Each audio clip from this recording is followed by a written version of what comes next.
Të nderuar të gjithë praneshëm, përshëndetje juve të gjithë që na përcjellni nga galeria. Dje në Kosovë u shënua 18 vjetori i pavarësisë së Republikës së Kosovës.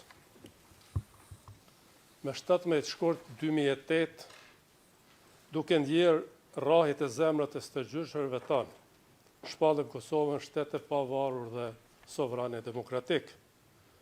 Dëshiroj që sot nga kjo sallë të përcjell urimet më të përzemërta të gjithë qytetarëve të Republikës së Kosovës për këtë festë madhështore. Të nderuar gjyqtarë,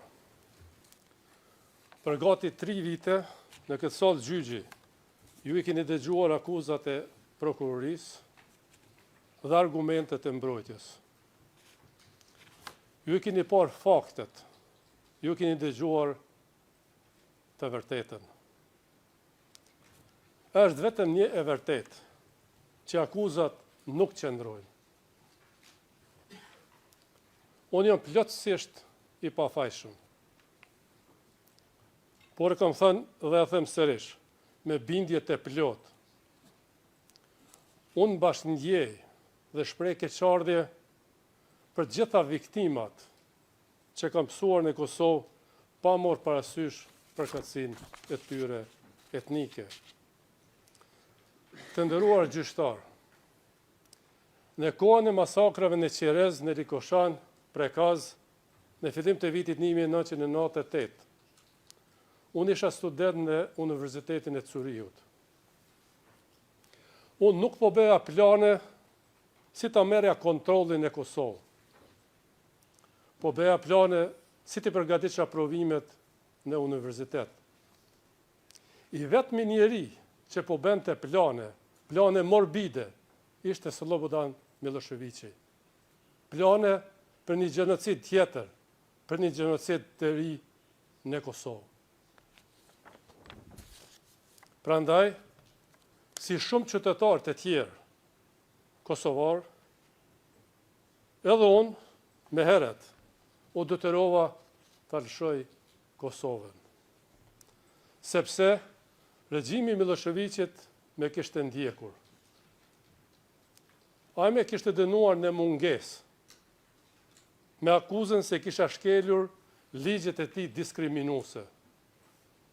Me vonë, po i njëjti regjim do të dënoj në mungesë edhe presidentin Clinton, edhe sekretarin Albright, edhe kryeministrin Blair, edhe kancelarin Schröder, edhe presidentin Chirac, edhe sekretarin e përgjithshëm të NATO-s, zotin Solana dhe të tjerë, dënimin e mungesë.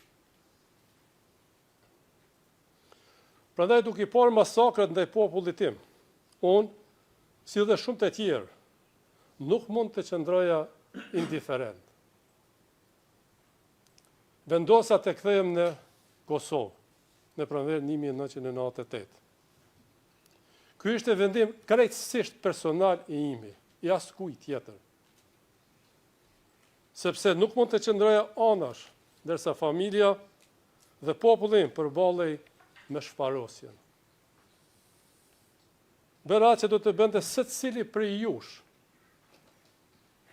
nëse vendi juaj, populli juaj, do të përjetonte atë që përjetoi populli im. Për këtë jam shumë krenar dhe nuk i bie pishman asnjëherë. Të nderuar gjyqtar, prokuroria pretendon se qëllimi ishte marrja dhe ushtrimi i kontrollit të Kosovës. Kjo jo vetëm që është plotësisht e pavërtet, të absurde, po është edhe thellësisht ofenduese. Është ofendim për kujtimin e mira heronjve që dhanë jetën për liri. Është ofendim për dhjetra mira viktimat e pafajshme të vrarë gjatë masakrave. Është ofendim dhe pa drejt edhe për përpjekjet e NATO-s dhe aleancës perëndimore me të cilët unë bashkëpunova ngushtë. Të nderuar gjyqtar, me lejoni të përsëris një të vërtet përjetshme. I vetmi, a më bash i vetmi, kundërshtar i imi, i popullit e Kosovës dhe i botës demokratike, ishte Slobodan Miloševići.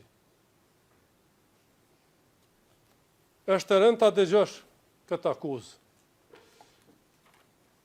Veçanërisht kur gjatë luftës, unë nuk e dija nëse do të isha gjallë prej orës në orë e prej ditës në ditë. Unë nuk isha i sigurt nëse do të shisha familjen time, gruan time e djalin e sapo lindur. E lere më të ndroja të ushtroja kontroll në Kosovë. Në Kosovën e pushtuar plotësisht për rreth 90 vite. Fakti që sa prej nesh sot jemi gjallë është krejtësisht rastësi dhe fat. Unë nuk u ktheva për të rrezikuar jetën time për kontroll dhe pushtet. U ktheva në atë dhe duke rrezikuar jetën time për liri dhe paqë. Pyetja që shtrohet sot është: morja kontrollit prej kuj? Kush? E vërtetë është se kontrolli dhe pushteti ishin plotësisht, ama plotësisht në gjithë territorin e Kosovës në duart e hekurta të Slobodan Miloševićit. As kujt tjetër. Shqiptarët nuk ushtronin pushtet, është paradoksale. Ata shtypeshin nga pushteti i Slobodan Miloševićit. Misioni ynë si popull ishte i qartë: mbijetesa, liria dhe paqja. Unë nuk isha fare iluzione.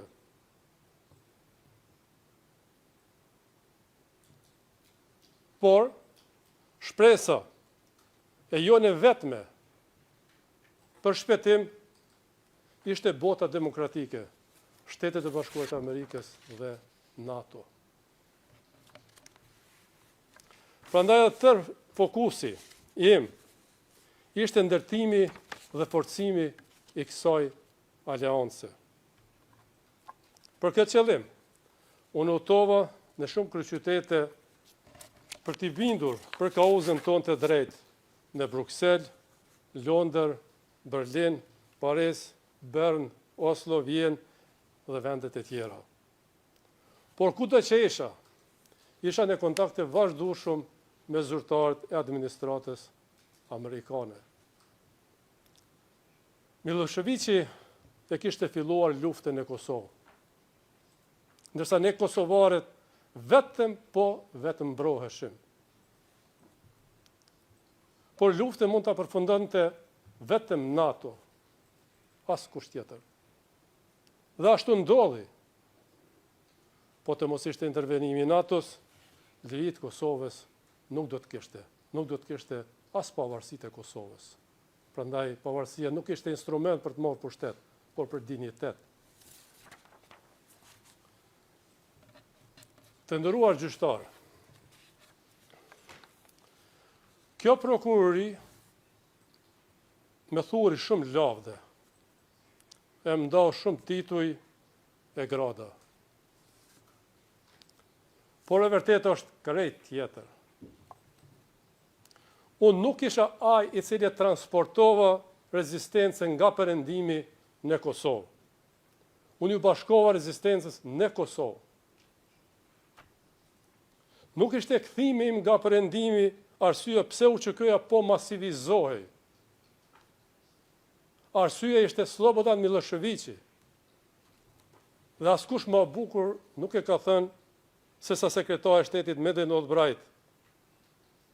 Citoj: Miloševići me sjelljet e tij ndaj popullit e Kosovës është rekrutuesi më i madh i ushtrisë çlirimtare të Kosovës. UÇK-ja nuk ishte shteti, nuk ishte ushtri e një shteti. Ai është organizim popullor që po mbrojë nga një shtet agresor.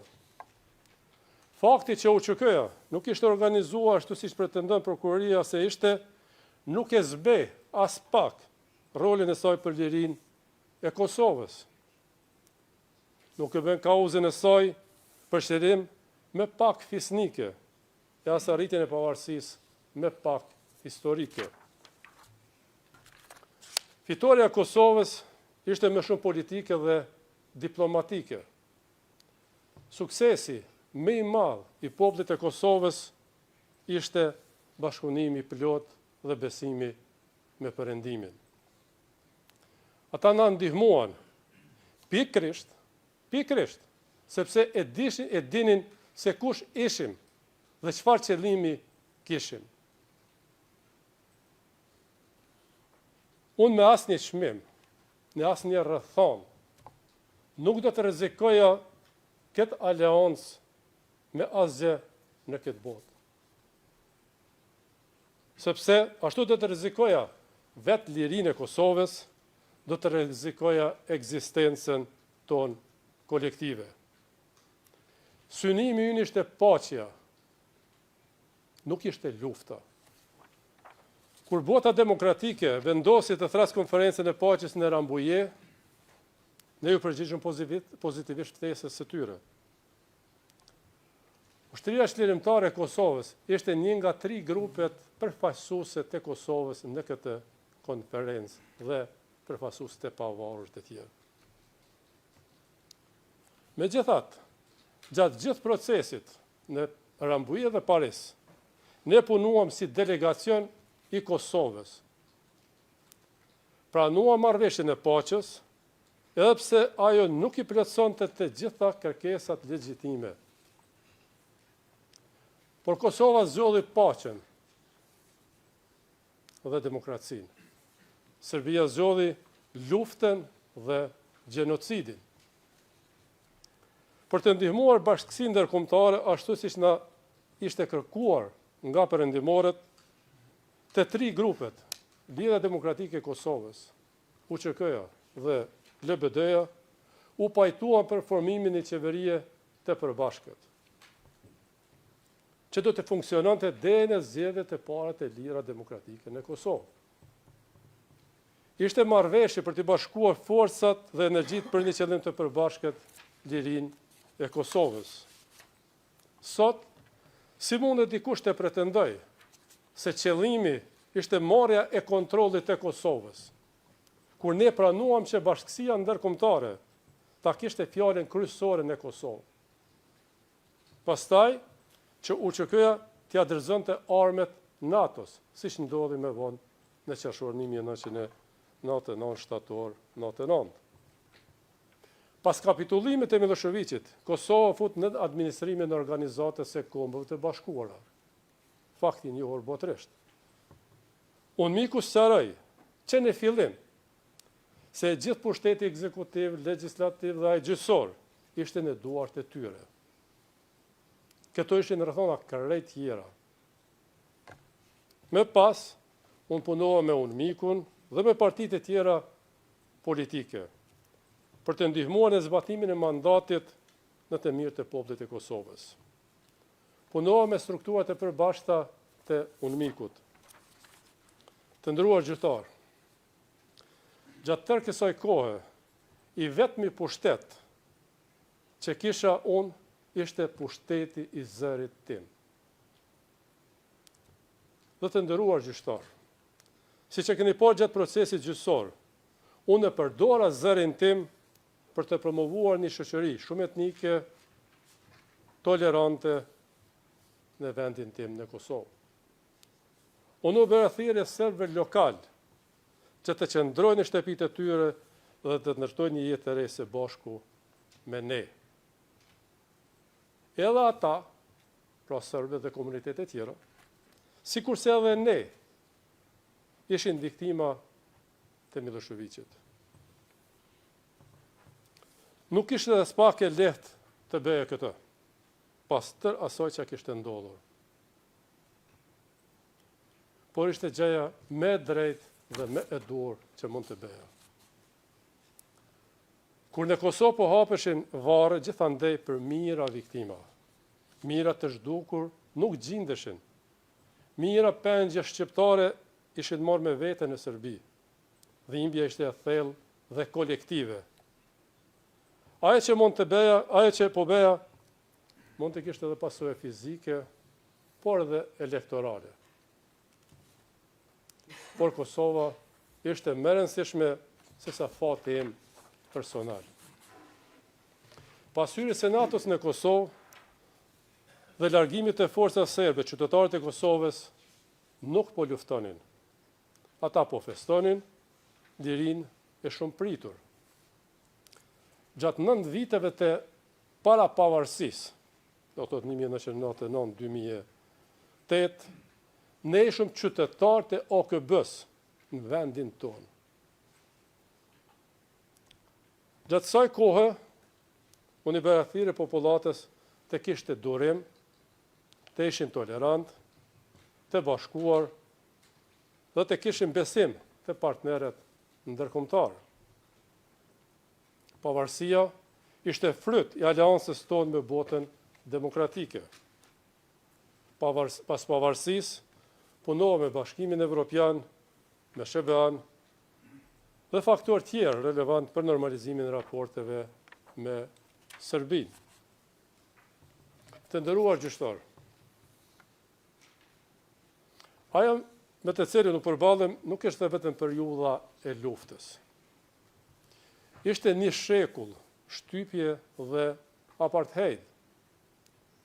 Traumat kolektive shkaktuan edhe ndjenjen e fortë e zemërimit dhe hakmarrjes gjatë dhe pas luftës.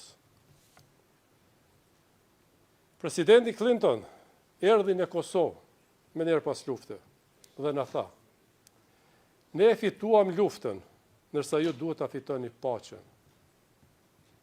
Unë e mora këtë mesazh shumë seriozisht.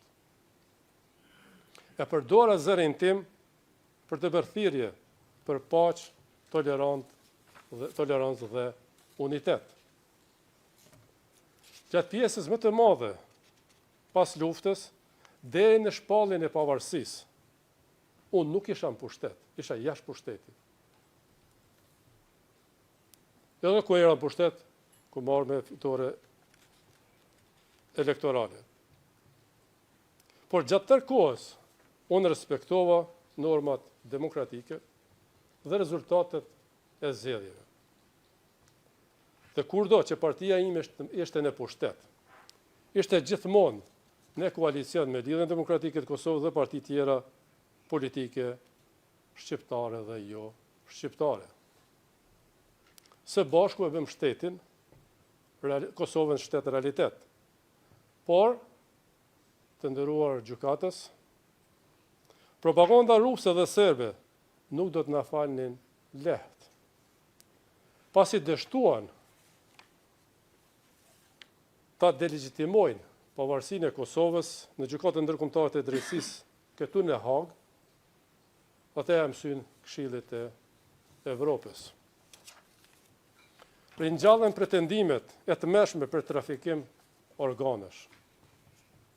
Pretendime këto që ishin hetuar edhe më parë nga Tribunali i Hagës, nga UNMIK-u dhe EULEX-i. Dhe ishin hedhur poshtë si të pabaza.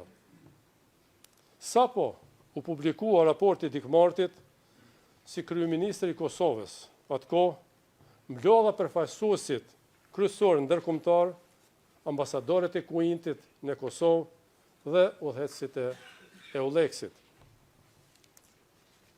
Kërkova dhe një tjetër hetim të pavarur. Ata premtuan se do ta heqin rrehen e zezë mbi Kosovën. E vërteta është që propaganda ruse dhe serbe manipuloi Dikmartin. Ai era viktim e fushatës së tyre.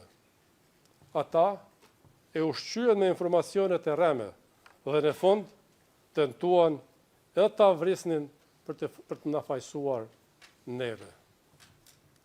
Qëllimi ishte shumë i qartë: të diskreditoj projekti me suksesshëm politik dhe ushtarak ndërkombëtar në dekadat e fundit. Storia e suksesit të Kosovës. Kur votuam në Parlamentin e Kosovës për themelimin e kësaj gjykate, ne besuam se ajo do t'i trajtonte akuzat në raportin e Dikmartit dhe do të vepronte në përputhje me Kushtetutën dhe ligjet e Republikës së Kosovës. Në praktik, asnjëra tjetra nuk ndodhi. Unë jam kritikuar shumë dhe kritikuam ende në Kosovë pse mbështetëm themelimin e kësaj gjykate. Kritikët thonë se kjo gjykatë synon kriminalizimin e luftës sonë për liri dhe idenë e pavarësisë. Këtë nuk i kam besuar në atë kohë kur e votuam, por uroj sinqerisht që koha të dëshmoj që unë kisha të drejtë e kritikët e kishin gabim. Kjo prokurori në vend që të heqë rënë e zezë Kosovës kërkon t'ja zgjedhë diellin me një stuhi të zezë, të ashtu quajtën ndërmarrje e përbashkët kriminale. Shumë nga akuzat që kam dëgjuar nga kjo prokurori të nderuar gjyqtar në këtë sallë, i kam dëgjuar edhe gjatë fushatave zgjedhore në Kosovë, ama janë bashkë të njëjta. Është e vërtetë e dhimbshme që kjo prokurori përpiqet të hedhë poshtë dëshmitë të zyrtarëve të lartë të NATO-s, Shtetit Bashkuar të Amerikës, Britanisë së Madhe dhe OKB-s në këtë gjykatë. Të atyre dhe njerëzve të tyre që ishin tërkohën bashkë me ne në terren, që ishin sytë dhe veshet e perëndimit nga Kosova.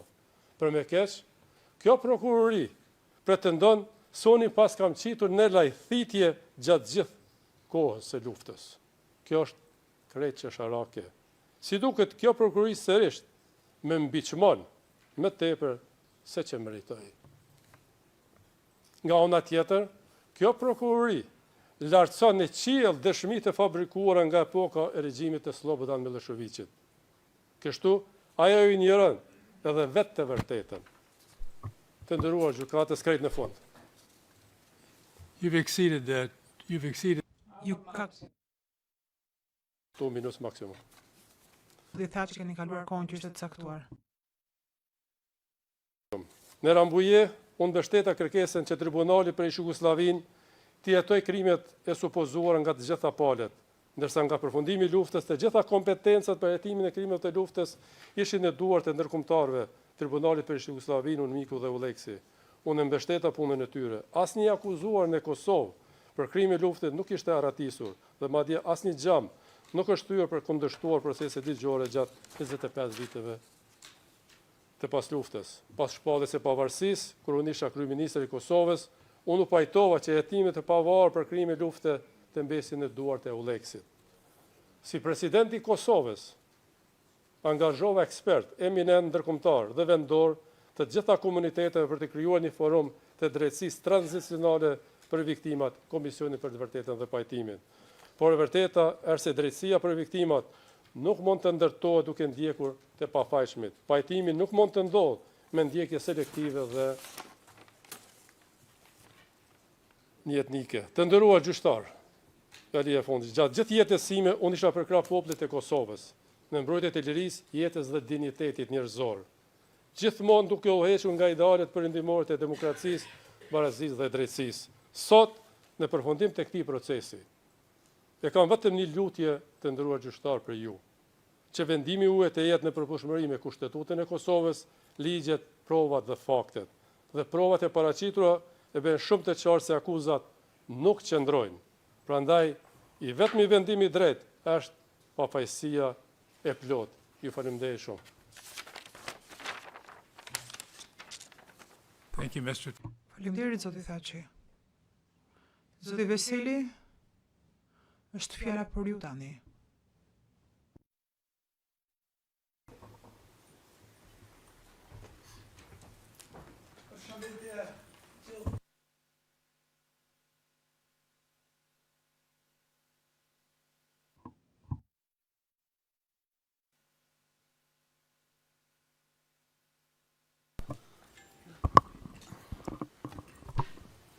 Kërkoj falje, ishte gabimi im, kërkoj falje. Edhe njerë, përshëndetje të gjithë të pranishme në salë, përshëndetje të gjithë musafirëve cilët janë në salën e pritjes, falenderit shumë. Përshëndetje e gjithë qytetarëve të Republikës së Kosovës. I nderuar i kryetari i trupit gjykues, të nderuar anëtarë të trupit gjykues. Në fund të gjykimit tim, po ju drejtohem për të theksuar një pikë të vetme, por të jashtëzakonshme prej rëndësie. Gjykata duhet me çdo kusht të mbrojë drejtësinë, të vërtetën dhe paansësinë. Kjo nuk është thjesht një detyrë ligjore, është kontributi i saj i madh dhe trashëgimia që do të mbetet prej kësaj gjykate. Ky është edhe shkaku pse ju bashkova atyre mira grave dhe burrave që u rreshtuan në radhët e ushtrisë lirimtare të Kosovës për lirinë e Kosovës. Dhe pse i kam shërbyer gjithë jetën time vendit tim, që çdo qytetar të gëzoj drejtësi dhe që bota ta njohë të vërtetën për kombin tonë. Edhe në momentet më të errta, nuk e humba kur besimin, se e drejta, e vërteta dhe liria do të triumfonin. Ka besuar gjithmonë se populli i Kosovës, si çdo popull tjetër në botë, kishte të drejtën e patjetërsueshme për të jetuar në liri dhe me dignitet. Kam besuar se vujtjet do të merrnin fund dhe se drejtësia do të vinte edhe nëse më bonesë. Një të në kohë, kur nuk kam besuar se dhuna, urrejtja apo hakmarrja mund të jenë udhërrëfyes të ndershëm. Ato shkatrojnë shpirtin e një populli, jo vetëm të viktimës. Urrejtja është vetëm një formë tjetër e robërisë. Liria nuk mund të arrihet përmes padrejtësisë. As paqja nuk mund të ndërtohet mbi krim. Një kauzë drejt nuk mund të mbrohet me mjetet e padrejta. Ky nuk ka qenë vetëm një parim teorik për mua, por një bindje e thellë morale që ka udhëhequr secilin veprim timin. Familja ime dhe unë kemi jetuar në përsekutim të vazhdueshëm të shtetit serb. Ky nuk është përshkrim abstrakt, është një realitet konkret i cili e ka prikur secilin antar të familjes time, por edhe mbar popullin tim. Burrat, gratë, fëmijët, pa përjashtim, përballeshin çdo ditë me padrejtësi, frikë dhe pasiguri. Unë e di çfarë do të thosh të jesh i pambrojtur. E di çfarë do të thosh të jetosh në kërcënim të vazhdueshëm. Kjo është një përvojë që nuk ja dëshiroj askujt. Por më mësoi edhe një të vërtetë, thelbësore, në padrejtësi. Njeriu duhet të ruajë integritetin moral dhe vlerat themelore të humane. Disa mund të pyesin, a janë vetëm fjalë këto, apo janë pasqyruar edhe në jetën dhe veprimet e mia? Përgjigjja ime sot është e qartë, jo vetëm në fjalët e mia, por mbi të gjitha në provat e paraqitura para kësaj gjykate. Pas dekadash hetimesh, dokumentesh dhe dëshmish të panumërta, nuk ka asnjë provë që të tregoj se kanë kryer ndonjë krim. Nuk është provuar asnjë veprim i kundërlidhshëm nga ana ime. Kjo nuk është çështje interpretimi, kjo është çështje fakti. Sa i përket pjesëmarrjes sime në luftë, ajo nuk ka lindur prej dëshirës time për konflikt. Si i ri, kam dëshiruar edhe unë një jetë të thjeshtë, të jetoja në vendin tim me dignitet, në paqe me familjen time. Kam qenë student kur u shfuqizua autonomia e Kosovës dhe universiteti u sulmua prej forcave serbe. Kam marrë pjesë në aktivitetet paqësore për mbrojtjen e të drejtave tona themelore. Por gjitha këto të drejta na janë mohu. Autonomia e Kosovës u hoq, ne studentët u përjashtuam nga konviktet dhe fakultetet, edhe profesorët tanë u përjashtuan gjithë. Populli ynë u privua prej mundësive më elementare për të jetuar si qytetar të lirë dhe të barabartë. E vërteta asaj çfarë po ndodhte, tashmë ndihet botërisht. Serbia edhe Slobodan Miloševići kërkonin kontrollin mbi gjithë popujt e Jugosllavisë. Kjo tendencë qoj pasaj në epokën e luftrave dhe urrejtjes të ish Jugosllavisë që qoj drejt shkatërimit edhe vetë saj.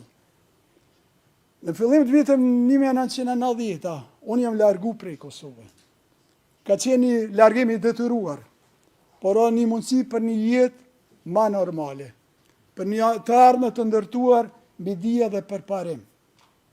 Por, ndërsa unë jetoja në një vend të lirë, vendi im po përjeton të vujtje të thella në robëri. Gjendja në Kosovë u shndrua në mohim dhe përjashtim shumicës.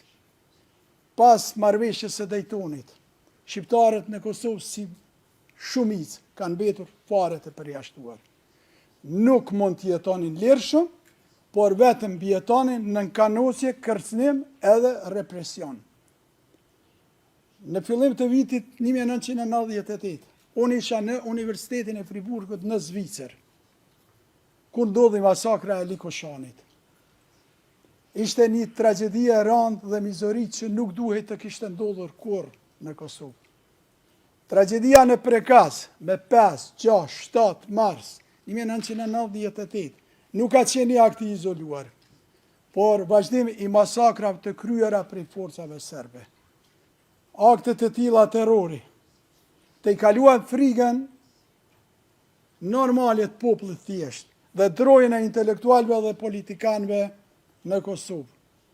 Terrori dhe masakrat, si ato në Srebrenicë, kishin filluar me ndodhë edhe në vendin tim, në Kosovë. Nuk mund të qëndroja indiferent, ndërsa populli im po përballej me shkatërim. Për mua jeta kishte kuptim vetëm nëse populli im mund të jetonte në liri. Prandaj jam këtu në Kosovë. Jo si ushtar i trajnuar, por si një individ ende në studime. Jo me urrejtje, me bindje. U ktheva sepse ndjeva detyrim moral ndaj vendit tim. U ktheva sepse nuk mund të qëndroja indiferent ndaj vujtjeve të popullit tim. Synimi im ishte i qartë. Të kontribuoja për lirinë dhe drejtësinë e popullit tim, por mos t'i bëja askujt pa drejtësi. Kam parë se këto mujt e fundit në këtë sallë, se sa le disa e nënvlerësojnë vështirësinë e ndalimit të një konflikti dhe arritjes së paqes. Por historia na mëson se ata që vendosin paqe shpesh përballen me pasuja. Dhe duke pa realitetin e sotëm, kur bota ka aq shumë nevojë për paqe, është e qartë se në ajo nuk arrihet gjithmonë lehtë. Dhe për të ruajtur atë, shpesh është edhe më vështirë. Nderuar trup gjykues, krijimi i kësaj gjykate dhe funksionimi i saj deri më sot është një rezultat i një debati të gjerë në vendin tim. Por mbi të gjitha, ajo që duhet të mbizotroj prej saj është drejtësia dhe panëshmëria në gjykimin e të vërtetës dhe realitetit objektiv në cilin kemi vepruar ne. Unë qëndroj në këtë proces me bindje dhe besim se e vërteta nuk ka arsye të ketë frikë nga drejtësia. Dhe se drejtësia mund vonohet, por nuk mohohet kurrë. Kam vepruar me këtë bindje. Kam jetuar me këtë bindje. Sot këtu para ju qëndroj me këtë bindje.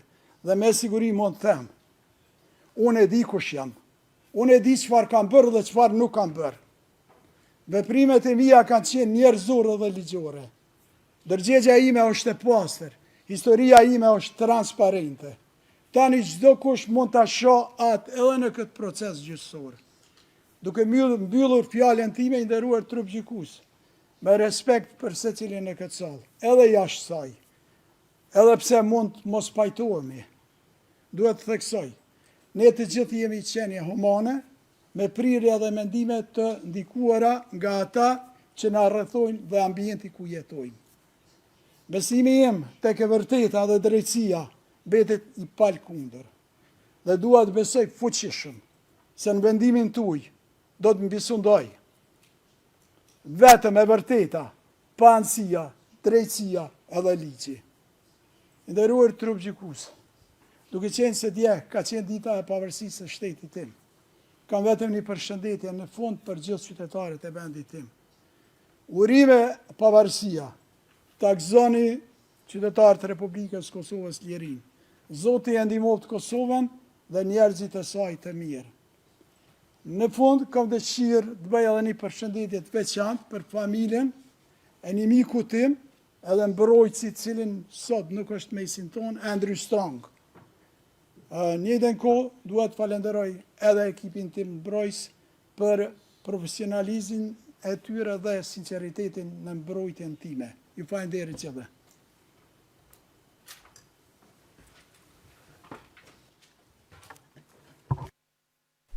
Thank you, Mr. Veseli. Faleminderit, zoti Veseli. Zoti Selimi, fjala është për ju.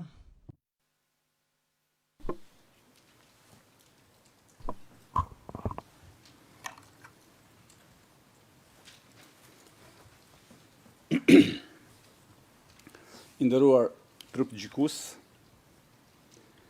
nderuar kryetar, të nderuar të pranishëm, lejoni të përshëndes familjen dhe miqtë e mi lart në galeri, si dhe gjithë qytetarët e Republikës Kosovës. Është hera e tretë, edhe shpresoj të jetë e fundit, që unë marr fjalën në këtë sallë gjyqi. Kanë kaluar më shumë se 5 vite nga fillimi i këtij procesi gjyqësor. Këto 5 vite nuk kanë qenë të lehta për ne, po as të parëndësishme për historinë e vendit tim.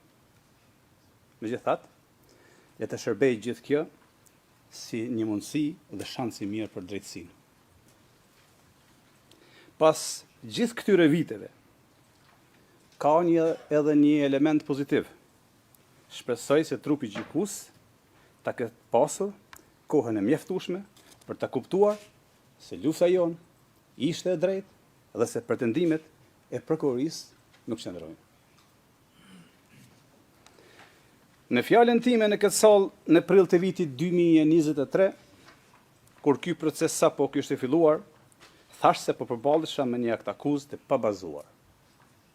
Sot pas gjithë këtij rrugtimi, rrjedha e procesit më ka dhënë të drejtë. Akuzat ndaj nesh janë tërësisht të pabazuara dhe të padrejta. Unë nuk jam ngritur sot këtu ta mbroj veten time, sepse këtë gjë din më së miri dhe e kanë bërë avokatët e mi. Nuk jam këtu as për t'ju treguar ju për drejtësinë, sepse ju dini më mirë se çdo kush atë. Unë sot jam këtu për t'u kërkuar nga ju që pikërisht ta ushtroni atë drejtësinë. Edhe pse kanë kaluar gati 3 vite nga fillimi i këtij procesi, prokuroria ka vazhduar të mbështetet në pretendime që nuk kanë bazë të vërtetën dhe në një përpjekje të vazhdueshme për të njëllosur një luftë që në thelb ishte çlirimtare. Megjithëse prokuroria, që në fillim të paraqitjes së saj, të fjalës përfundimtare, deklaroi se nuk kërkon dënimin e shtabit përgjithshëm të UÇK-s, gjatë gjithë kohës që pati në dispozicion, shënjesër e saj ishte pikërisht shtabi përgjithshëm i UÇK-s, ushtria çlirimtare dhe në veçanti qëllimi i saj, që ishte pavarësia e Kosovës. Madje krijoi përshtypje sikur vetë pavarësia po trajtohej si një qëllim i përbashkët kriminal. Në përpjekje për ta ngarkuar me përgjegjësi shtabin e përgjithshëm të UÇK-s, prokuroria mbajti qëndrime akuzuese si, citoj, shtabi i përgjithshëm kërkonte pavarësinë. Apo me tutje, shtabi i përgjithshëm deklaroi se nuk do ta mbështeste autonominë. Mbyll citatin. Është e vështirë të kuptohet kundër kujt realisht është ngritur kjo akt akuzë. Kundër nesh me pretendime për veprime konkrete, apo kundër nesh sepse luftuam për pavarësinë e Kosovës. Kjo mbetet për të vlerësuar nga ju i nderuar trup gjykues. Po aq problematike është përpjekja e prokurorisë për ta ndarë shoqërinë e Kosovës në dysh. Në ata që ishin për pavarësi dhe në ata që ishin për autonomi. Sikur të donte që me çdo kusht të krijonte përçarje mes qytetarëve të Republikës Kosovës. Për ta ilustruar këtë, po parafrazoj atë që prokuroria deklaroi në paraqitjen e provave javën e kaluar. Citoj. Shtabi i përgjithshëm kërkonte pavarësinë e Kosovës, partitë politike që mbështesin autonominë konsideroheshin tradhtare. Të nderuar, në Kosovë nuk ka pasur kurrë asnjë parti politike shqiptare që ishte kundër pavarësisë. Dhe rrjedhimisht asnjë që mbështeste ndonjë autonominë në Serbi. Të gjitha partitë politike shqiptare ishin për pavarësinë, ashtu siç ishte edhe vetë qëllimi i ushtrisë qeverimtare të Kosovës. Ta paraqesesh mbështetjen për pavarësi si kërkesë radikale dhe autonominë si moderne, është një sulm jo vetëm ndaj historisë Kosovës, por edhe ndaj të ardhmes së saj. Sikur prokuroria përpiqet të na ndajë ne shqiptarëve mes veti dhe ta barazojë UÇK-n me krimet e Serbisë. Askush nuk mund ta bëjë asnjërin e as tjetrën. Lufta qeverimtare nuk mund të barazohet me shtesin vrasës të Serbisë.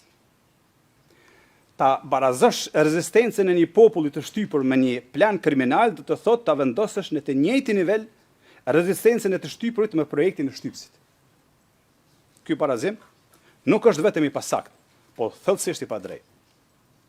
Të përpiqesh të ndërhysh me qëllim në ndryshimin e fakteve historike përmes akuzave me pretendime të shtrëmbuara, është thjesht të përpiqesh ta rishkruash historinë. E historia e Kosovës nuk mund të rishkruhet, aq më tepër në një sallë gjyqi. Historinë e Kosovës e kanë shkruar me çmimin e sakrificës qytetarët e saj, luftëtarët e lirisë dhe dëshmorët e atë dheut. Kur Serbia dhe Miloševiqi vrisnin moshatarët e mi, helmonin nxënës dhe student, i largonin prindrit tanë nga puna, mbyllin shkolla e spitale, na ndiqnin për të na vrarë dhe zbatonin spastrim etnik e gjenocid, çfarë duhet bënim ne? Të mos reagonim? Serbia kur nuk fshehu qëllimin e saj ndaj shqiptarëve.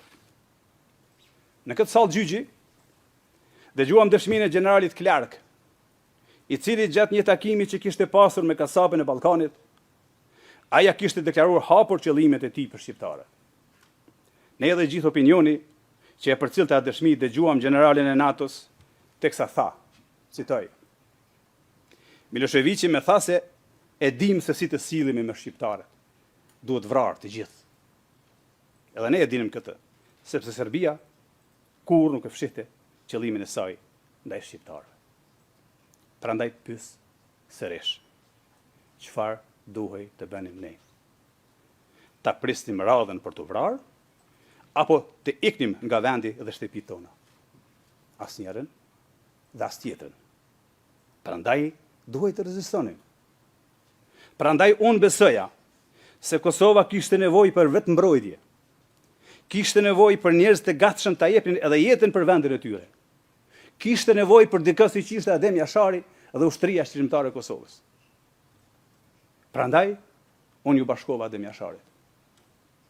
Ushtria shqiptare e Kosovës nuk u krijuan nga dëshira, por nga nevoja. Ishte reagim ndaj dhunës sistematike dhe mohimit të dinjitetit. Nuk ishte aventurë, ishte mbijetesë. Të nderuar, unë isha pjesë e një ushtrie vullnetare. 100% vullnetare. E përbërë nga civil, mësues, student, bujq, punëtor, prindër. Njerëz që u detyruan t'i marrin armët sepse nuk kishin rrugë tjetër. Në një pjesë të parashtrimeve të saj, prokuroria në mënyrë të çuditshme dhe në formë akuze, me cilësën si njëri person i afërt me Adem Jasharin dhe si organizator që gëzon të respekt. Nuk është e qartë nëse kjo është menduar si akuzë apo si vlerësim.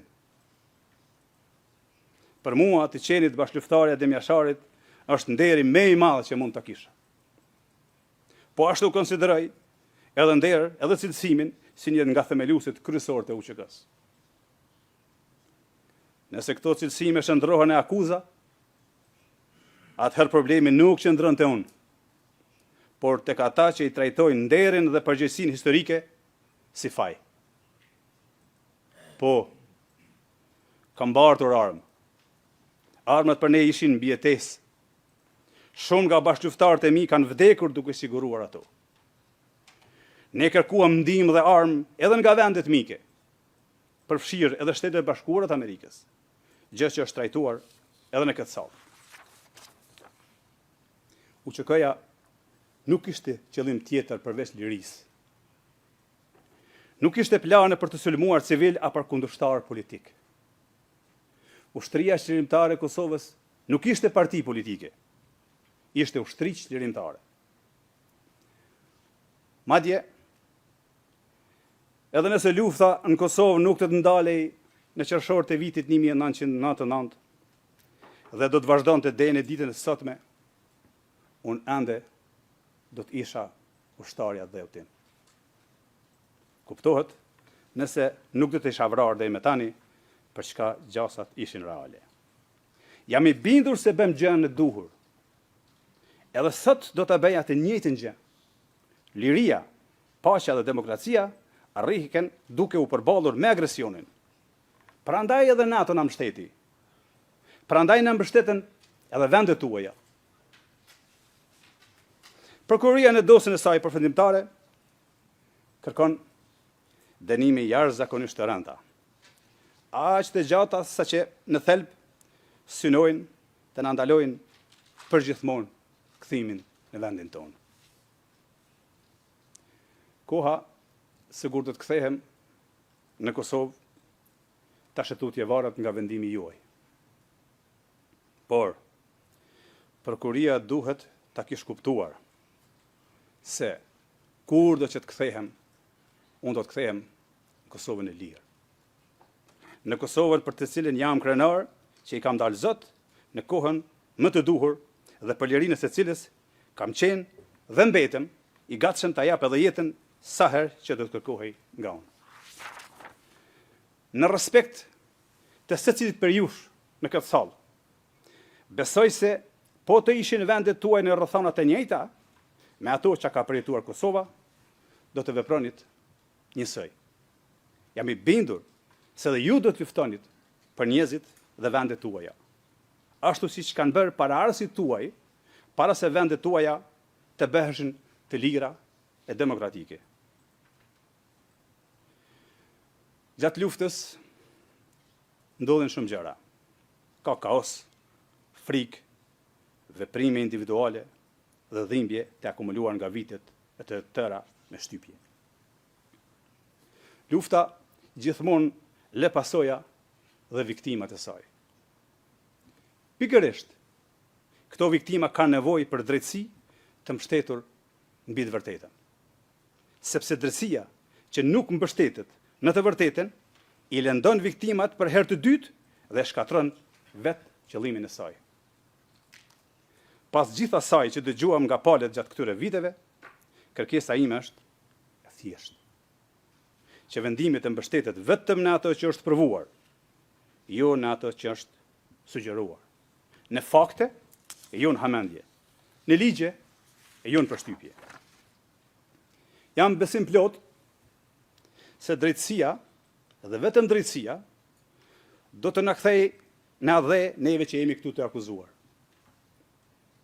Në fund, dëshiroj t'i falenderoj ekipet tona të mbrojtjes dhe në veçanti ekipin tim të udhëhequr nga Jeffrey Roberts për angazhimin profesional në mbrojtjen time, në mbrojtje të së drejtës dhe mbi të gjitha në mbrojtje të luftës sonë të drejtë. Por mbi të gjitha, i falenderoj bashkëqytetarët tanë që besojnë në pafajësinë tonë. Mbështetja tyre ka bërë që prangat që më kanë rënduar të mos i ndjej si barr. Veçanërisht kur ato prangat tani më nuk i rëndojnë Kosovës, ashtu siç kanë rënduar gjatë gjithë kohës sa ishte në nënpushtimin e egër të Serbisë. Thuhet se njerëzit që bëjnë diçka të mirë për atë dheun e tyre janë njerëz me fat. Duket se unë jam njëri prej tyre. Faleminderit. Thank you, Mr. Salim. Faleminderit zoti Selimi. Zoti Krasniqi, tani është fjala për ju.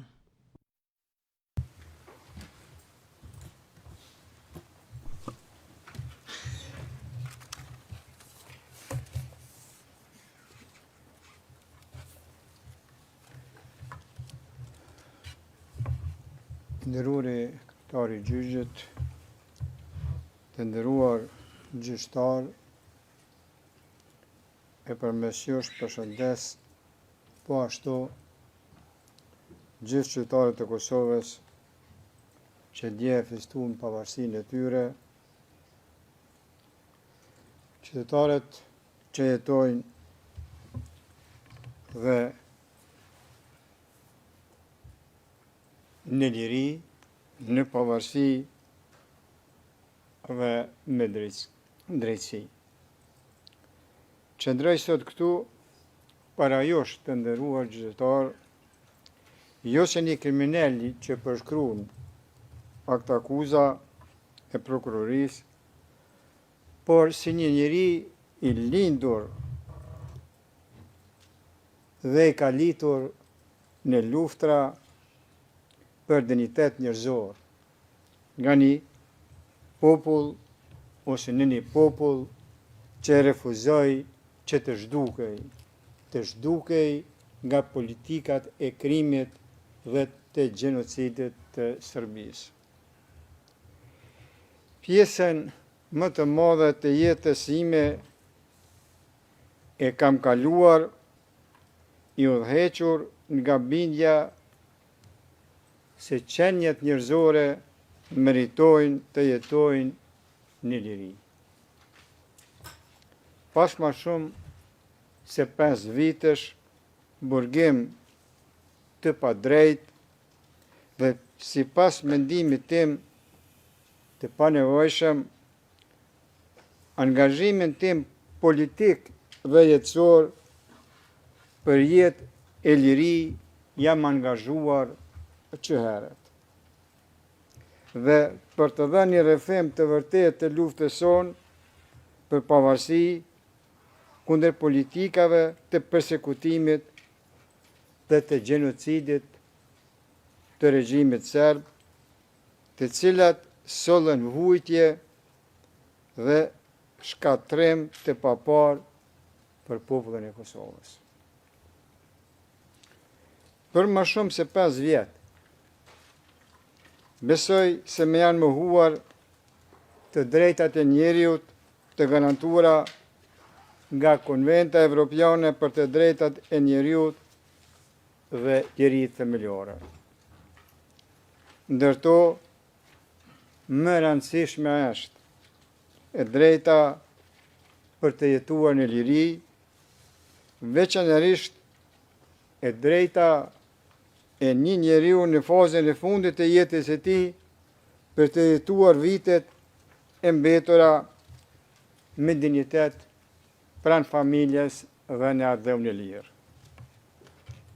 Kjo më është bërë pa i shkaktuar pa drejtësi askujt, pa ja rrezikuar jetën asnjë njeriu të vetëm.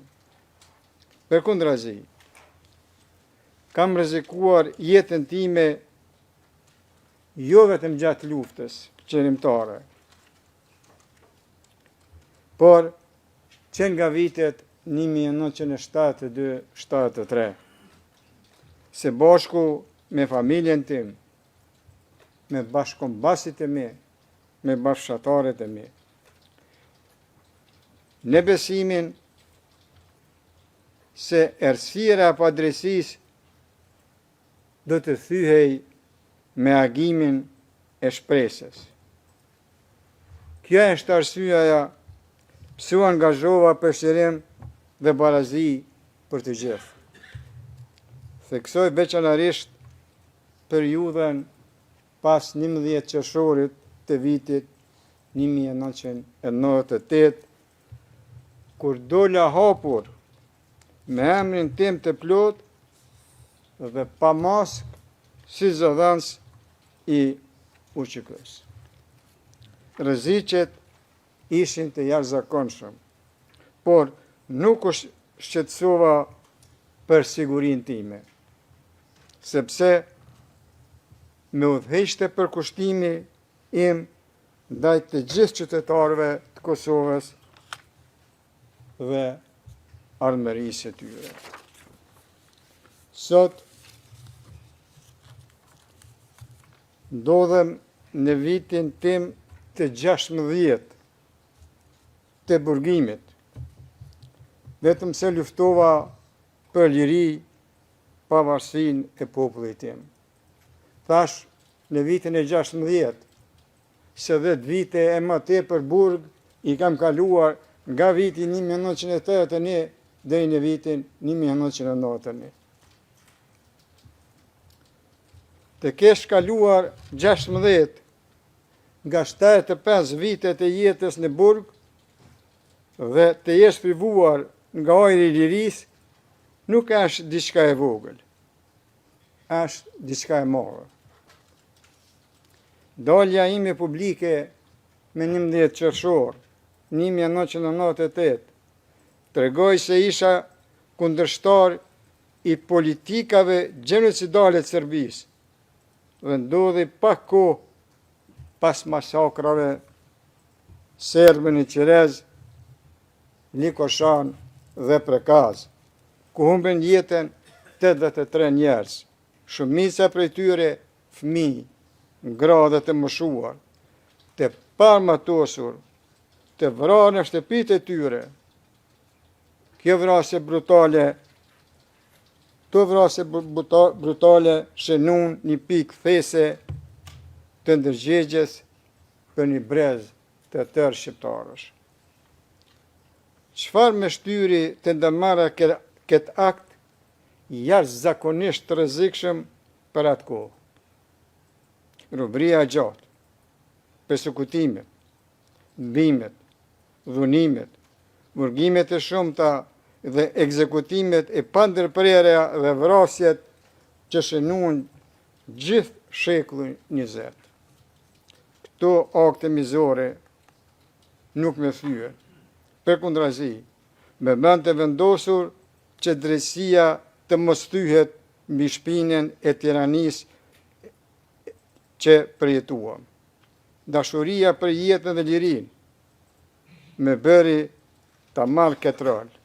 Një njeri nuk zgjedh lehtë rezistencën, ai zgjedhat kur çdo derë tjetër drejt dinjitetit është e mbyllur.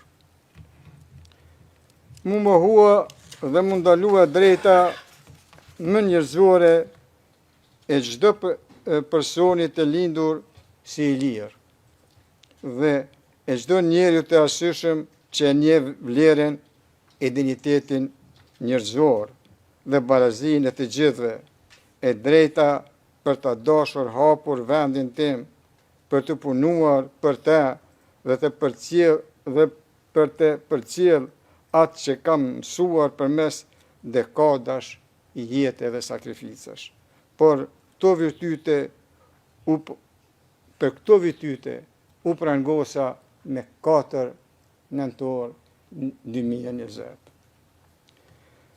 Akuzat e prokurorisë kundër nesh dhe UÇK-s janë ndërtuar mbi narrativat e atyre që shkaktuan disa luftra në gjithë Federatën Jugoslave brenda një dekade të vetme. Nuk besoj se kjo akuzë i shërben ndonjë drejtësie, e sidomos jo drejtësisë që shoqëritë demokratike pretendojnë ta mbrojnë. Drejtësia nuk mund të ndërtohet mbi gjuhën e ish shtypsve. Ajo duhet të qëndrojë mbi prova të besueshme dhe mbi të vërtetën. Padrejtësia e këtij rasti është e shkruar në vetë akt akuzën. Mua atribuohen role, autoritet dhe përgjegjësi që nuk i kam pasur kurrë. Kjo nuk ishte çështje dallimi në interpretimin e fakteve. Ishte shpifje. Figura e përshkruar në dokumentin e prokurorisë nuk është njeriu që qëndron sot para josh.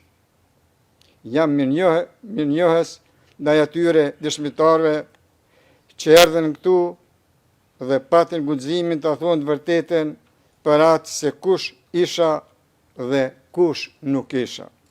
Ata nuk erdhen për të mbrojtur mua, por për t'i mbrojtur faktet, realitetin tonë historik të Kosovës. Dëshmitë e tyre konfirmuan një realitet të thjesht. Unë nuk zëtoja pushtetin, komandën apo funksionet që me atribuohen në këtë rast. Kur e vërteta thuhet thjesht, ajo nuk ka nevojë për zbukurime. E gjithë bota di se NATO-ja ndërhyri kundër krimeve të kryera ndaj shqiptarëve në Kosovë. NATO-ja dhe bota demokratike nuk janë rreshtuar kur me terrorizmin apo gjenocidin. Pa atë ndërhyrje dhe mbështetje ndërkombëtare, liria jonë nuk do të ekzistonte. Por, pa rezistencën tonë fisnike, ajo nuk do të ishte arritur kur. Veprimet e UÇK-s dhe veprimet e mia, si gjatë luftës, ashtu dhe pasaj, në çdo rast i dhanë përparësi paqes, dhe kjo është dëshmuar. Zëra të besueshëm e kanë dëshmuar këtë. Ne qëndrojmë sot këtu pa drejtësisht, por historia do ta kuptoj pse vepruam, jo vetëm faktin se jemi të akuzuar. Duhet të flas për realitetin historik që rrethon këtë çështje. Krimet dhe persekutimet nga forcat serbe që e formësuan atë periudhë janë të pandashme nga veprimet që ju kërkohet të gjykoni. Ato nuk janë zhurmë në sfond, janë të shkruara në historinë publike me shkronja shumë të mëdha për të fshirë. Ato mbeten pjesë e realitetit që ju kërkohet të gjykoni. Bashkohem me avokatët e mi duke ju kërkuar, gjykatës të nderuar, ta mbani fort në mendje atë histori, sepse gjykimi pa kontekst rrezikon ta ngatroj pasojën me shkakun. Ju lutem, mos e bani atë gabim. Lufta jonë nuk ishte unike në histori. Çdo kom që ka kërkuar lirin nga një pushtim i palishëm, i ngjajshëm me apartheidin, është përballur me akuza se rezistenca është kriminale. Megjithatë, e drejta ndërkombëtare pohon se popujt që rrezikojnë persekutimet sistematik nuk janë armiq të drejtësisë. Ata po vendosin në pa pikërisht parimet mbi të cilat qëndron drejtësia. Brezi ynë kishte një vizion, jetën në liri, barazin, demokracin, sundimin e ligjit. Ishte ky vizion që udhëhoqi luftën e cila kulmoi me shpalljen e pavarësisë së Kosovës me 17 shkurt 2008. Gjykatës të nderuar. Populli ynë kur nuk ka kërkuar shkatrimin e një kombi tjetër, etnie apo feje. Ne luftuam vetëm për jetën, lirinë, demokracinë, barazinë dhe drejtësinë. Jo për të kontrolluar territor, për dominim, për lakmi apo përfitim kriminal. Qëllimi ynë ishte ta kthenim Kosovën te populli i saj, te i gjithë populli i saj, që ata të jetonin me dinjitet, siguri dhe me të drejta të barabarta. Çdo akuzë që thotë të kundërtën është vazhdim i gënjeshtrave të prodhuara nga regjimi kriminal i Serbisë. për të gjithë vëmëtarin time politike, të nderuar gjyqtar, vërtet jam krenar. Zëri im qëndronte për lirinë.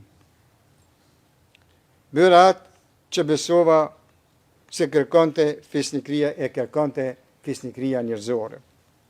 Asnjë dëshmitar nuk ka thënë ndryshe. Ju kërkoj të shikoni provat dhe dëshmit në mënyrë objektive dhe aty do të gjeni të vërtetën. Drejtësia nuk i friksohet shërtimit, ajo varet prej tij. Gjykatës të nderuar, e përsëris me respekt edhe njëherë, populli ynë kur nuk planifikoj shkatrim apo torturë. Ne kërkonim jetë në liri dhe pavarësi, asgjë më shumë, asgjë më pak. Sot populli ynë jeton në liri. Nëse dashuria për lirin gjykohet se krim, atëherë vetë historia do të dënohet. Qëndroj për ajosh. Ashtu siç kam qëndruar gjatë gjithë jetës time, i përgjegjshëm ndaj së vërtetës dhe i pa friksuar prej saj. Ja kushtova jetën time bindje se njerëzit e meritojnë lirinë. Nëse kjo bindje gjykohet si krim, atëherë historia vetë do të jep verdiktin e saj shumë kohë pasi kjo gjykat të ketë folur. Ju kërkoj ta gjykoni secilin provë me durim dhe pa paragjykim, dhe nuk do të gjeni një ndërmarrje kriminale, por një histori njerëzore të formsuar nga shpresa dhe domosdoshmëria, nga besimi në fitore dhe në demokraci. Nëse kjo bindje për lirinë tonë gjykohet drejt këtu, atëherë drejtësia jo të do të më shërbej mua, por do të nderoj parimin që krijoi këtë gjykatë. Unë tu po e përfundoj fjalën time duke kërkuar drejtësi e cila shihet qartë. Faleminderit për vëmendjen tuaj. Thank you, Mr. Kresniq. Faleminderit zoti Kresniqi. Përpara se sa ta mbyll çështjen gjyqësore, dua që t'ju kërkoj palëve dhe pjesëmarrësve që se dëshirojnë që të ngrenë një çështje tjetër përfundimtare. ZPS-ja, holding jo, nuk kemi asnjë çështje. Zoti Smith, zoti mbrojtësi i viktimave, jo, Misetic, jo, Dixon, jo, Roberts, jo, Alexandra, jo, nuk kemi çështje tjetër.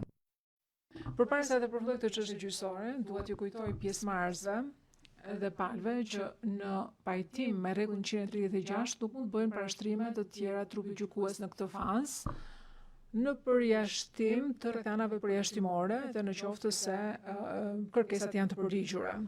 Sigurisht që kjo nuk ka të bëjë me çështje të cilat duhet që të rishikohen në mënyrë të rregullt, si për shembull ndalimin në paraburgim. Trupi gjykues dëshiron që të falenderojë të gjithë ekipet e mbrojtjes dhe të gjithë personat të cilët kanë ndihmuar për realizimin e suksesshëm të çështjes gjyqësore. Jemi ndjerë shumë të ndihmuar për kontributeve tona për të siguruar drejtësinë e procesit dhe që të ekipet e mbrojtjes dhe të akuzuarit kanë marrë shërbime efektive gjatë gjithë kohës. Dëshirojmë gjithashtu që të falenderojmë njësinë për menaxhimin e gjykatës për punën e tyre të shkëlqyer të mbështetjen gjatë gjithë procesit gjyqësor. Gjithashtu jemi shumë mirënjohës stenografit, përkthyesve dhe të gjithë stafit të zyrës administrative për mbështetjen e vazhdueshme. Do të vazhdojmë të jemi në kontakt vazhdueshëm sipas nevojës me palët sa i takon datës së shpalljes dhe shqiptimit të aktgjykimit. Në përputhje me rregullin 136 paragrafi 1, kjo çështje gjyqësore mbyllet këtu. Seanca përfundon këtu. Sekretari të gjithë në këmbë.